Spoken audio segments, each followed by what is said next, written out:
Sebelum menonton video ini, jangan lupa subscribe Kilau Online. Terima kasih sudah menjadi sahabat baik bagi mereka yang membutuhkan. Bismillahirrahmanirrahim. Assalamualaikum warahmatullahi wabarakatuh. Alhamdulillahirabbil alamin wa bihi nasta'inu ala umuri dunya waddin. Wassalatu wassalamu ala sayyidil mursalin nabiyyina Muhammadin khatamil anbiya'i wal mursalin wa ala alihi wa sahbihi ajma'in, amma ba'd. Sahabat sekalian yang dirahmati oleh Allah, di hari yang penuh lapisan keberkahan, kita bisa untuk juga menjemput keberkahan dari Allah Subhanahu wa taala. Bukankah pagi adalah sesuatu yang sangat diberkahi oleh Allah Subhanahu wa taala? Itulah mengapa di dalam Al-Qur'an surah Al-Isra Allah menyebut kata salat subuh dengan kalimat inna Qur'anal fajri kana mashhuda. Allah tidak menyebut inna salatal fajri, tapi inna Qur'anal fajri kana mashhud. Sesungguhnya salat subuh itu disaksikan oleh dua malaikat. Sehingga ikhwah sekalian yang dirahmati oleh Allah Subhanahu wa taala, kalau kita membaca riwayat Nabi Muhammad sallallahu alaihi wasallam dan para sahabatnya, salat subuh adalah salat yang rakaatnya paling pendek tapi durasi waktunya paling panjang, karena rata-rata surah yang dibaca ketika salat subuh adalah surah yang panjang. Inilah yang sering menjadi problem di masyarakat kita. Problem pertama, antara azan dan iqamat di waktu subuh terlalu pendek. Yang kedua, surat bacanya juga masih surat pendek, sehingga banyak jamaah yang tidak mendapatkan peluang berjamaah di sholat subuh. Kalau kita lihat bagaimana Rasulullah menyambut sholat subuh itu, Rasulullah masih sempat misalnya sambil menunggu iqamah beliau berbaring. Makanya di beberapa negara antara azan dengan iqamat itu cukup lama. Ada dua fadilah yang diharapkan. Yang pertama, banyak orang yang berangkat untuk berjamaah sholat subuh. Yang kedua, berharap jarak antara menunggu waktu terbitnya matahari itu tidak terlalu lama. Karena memang Rasulullah Shallallahu Alaihi Wasallam bersabda, barang siapa yang sholat subuh kemudian dilanjutkan berzikir di waktu pagi sampai terbit matahari dan kemudian ditutup dengan sholat sunnah 2 rakaat, maka dia mendapatkan pahala umroh yang sempurna. Ini pentingnya waktu pagi. Rasulullah Shallallahu Alaihi Wasallam juga berdoa secara khusus untuk kita umatnya di waktu pagi. Dalam satu doanya beliau bermunajat, Allahumma barik ummati fi bukuriha. Ya Allah, barik ummati, berkahilah umatku fi bukuriha, di dalam waktu paginya. Dan yang ketiga, Rasulullah bersabda, barang siapa yang bangun di waktu pagi hari dan dia dalam kondisi sehat dan ada makanan yang bisa dinikmati, maka kita sesungguhnya sudah merasakan sebagaimana rasanya nikmat menikmati dunia dan segala isinya. Ya kan, kita hidup, salah satu orientasi yang kita nikmati adalah masalah kesehatan dan masalah makanan. Apatah lagi kita berada di Yaumul Jum'ah yang merupakan Sayyidul Ayyam, penghulunya para hari, yang hari rayanya umat Islam. Islam tentu sekali lagi lapis-lapis keberkahan senantiasa bisa kita nikmati dalam menjalani kehidupan ini. Wah sekalian yang dirahmati oleh Allah Subhanahu wa taala, salah satu yang terpenting dalam kehidupan kita pada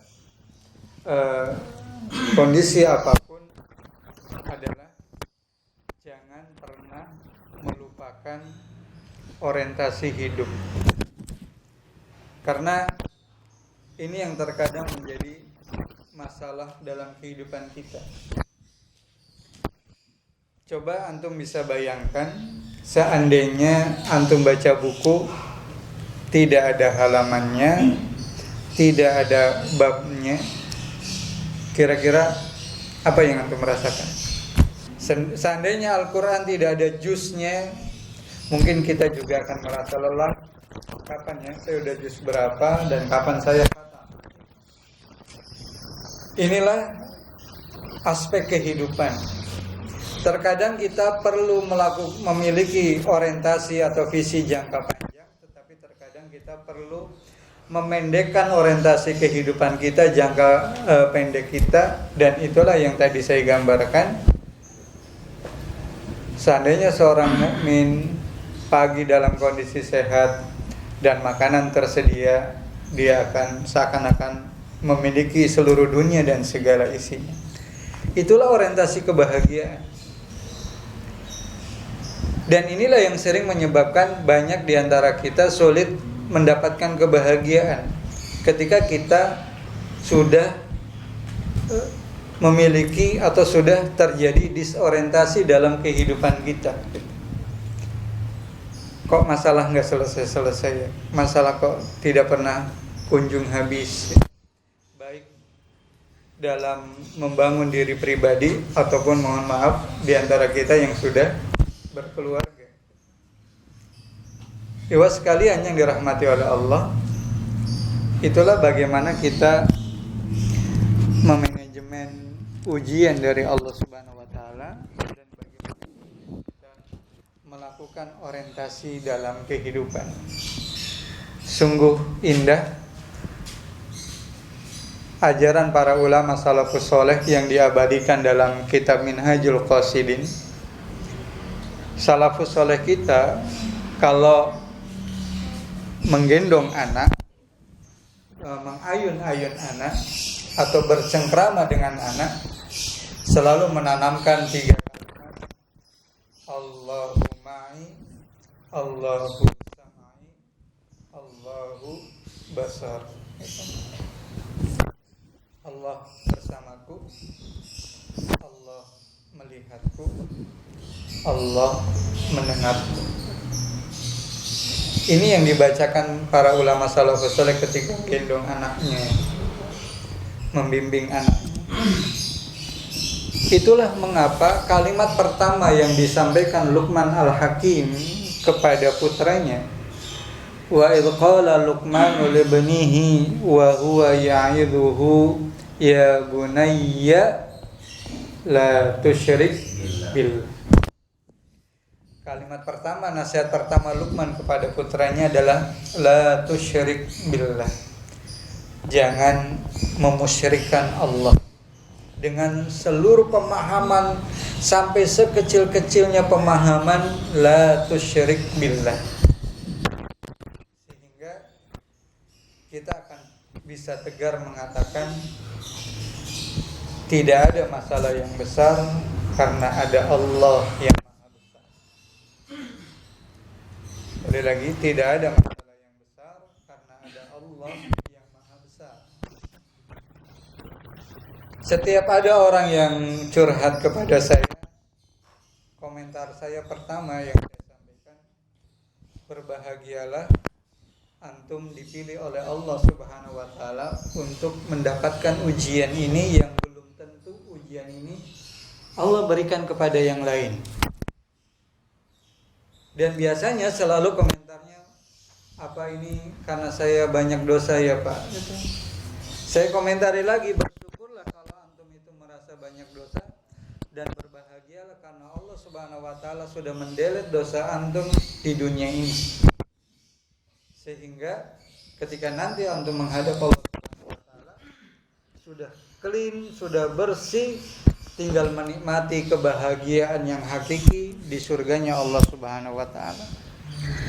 Jadi tidak pernah perlu ada keluh kesah dalam seluruh kehidupan, karena walaupun memang di dalam Al-Qur'an disebutkan innal insana khuliqa halu'a wa idza massahu syarru jazua wa idzal massahul khairu manu'a. Allah di awal-awal menggambarkan kondisi manusia seperti itu. Innal insana khuliqa halu'a. Sesungguhnya manusia telah diciptakan selalu dalam kondisi keluh kesah. Itu tabiat manusia seperti itu. Itulah manusia. Wa idza massahul khair, dan tetapi apabila dia diberikan kebaikan, apa yang terjadi? Manusia kalau diberikan kebaikan apa? Sikapnya kan tadi mengeluh. Kalau ditimpa kesulitan tambah mengeluh, bahkan melemah. Nah, kira-kira kalau diberikan kebaikan, sikap manusia kayak gimana? Di Al-Qur'annya disebutkan manu'a. Manu'a itu pelit. Illal musallin, kecuali bagi mereka yang sholat. Artinya ternyata indikator keberhasilan sholat kita adalah bagaimana sikap kita menghadapi ujian dari Allah.